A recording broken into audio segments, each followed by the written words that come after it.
हरे कृष्ण कृष्ण कृष्ण हरे हरे, हरे राम राम राम हरे हरे। तो प्रिय श्रोताओं, आप सभी का मेरे YouTube चैनल पर स्वागत है। आज हम आप सबको सुनाएंगे आश्विन शुक्ल पक्ष की पापांकुशा व्रत की कहानी।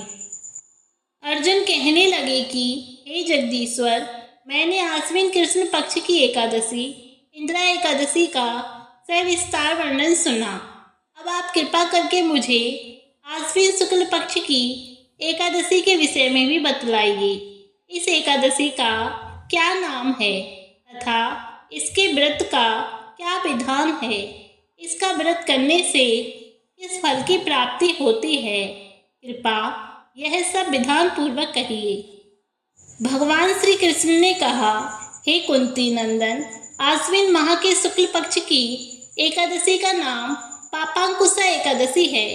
इसका व्रत करने से सभी पाप नष्ट हो जाते हैं तथा व्रत करने वाला अक्षय पुण्य का भागी होता है।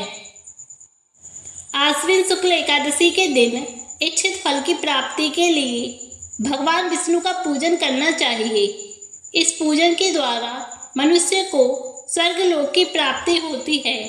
हे अर्जुन, जो मनुष्य कठिन तपस्याओं के द्वारा फल की प्राप्ति करते हैं, वह फल इस एकादशी के दिन क्षीर सागर में शेषनाग पर शयन करने वाले भगवान विष्णु को नमस्कार कर देने से मिल जाता है और मनुष्य को यम के दुख नहीं भोगने पड़ते।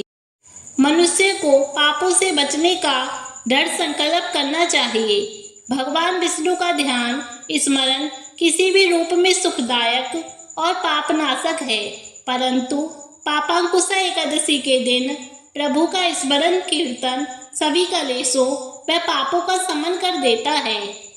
तो अब हम जानेंगे पापांकुशा एकादशी व्रत कथा। प्राचीन समय में विंध्य पर्वत पर क्रोधन नामक एक बहेलिया रहता था। वह बड़ा क्रूर था। उसका सारा जीवन लूटपाट, हिंसा, मदपान और गलत संगति पाप कर्मों में बीता। जब उसका अंतिम समय आया तब यमराज के दूत बहेलिये को लेने आए और यमदूत ने बहेलिये से कहा, कल तुम्हारे जीवन का अंतिम दिन है, हम तुम्हें कल लेने आएंगे। यह बात सुनकर बहेलिया बहुत भयभीत हो गया और महर्षि अंगिरा के आश्रम में पहुंचा। महर्षि अंगिरा के चरणों में गिरकर प्रार्थना करने लगा, हे ऋषिवर, मैंने जीवन भर पाप कर्म ही किए हैं। कृपा कर मुझे कोई उपाय बताएं जिससे मेरे सारे पाप मिट जाएं और मोक्ष की प्राप्ति हो जाए।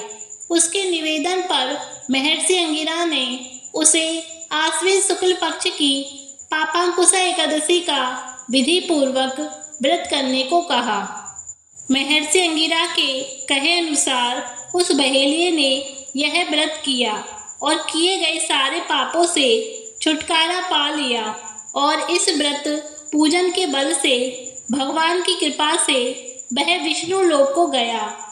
जब यमराज के यमदूत ने इस चमत्कार को देखा तो वह बहेलिये को बिना लिए ही यमलोक वापस लौट गए। तो इस तरह हुई पापांकुशा व्रत की कहानी। धन्यवाद।